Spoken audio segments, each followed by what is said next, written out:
بسم الله الرحمن الرحيم.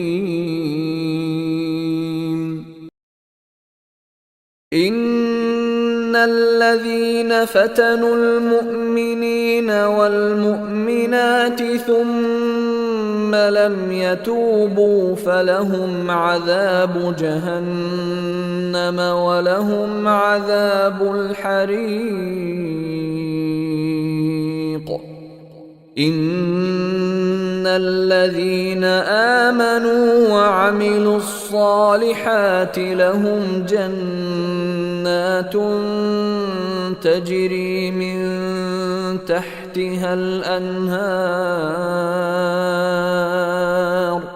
ذلك الفوز الكبير. إن بطش ربك لشديد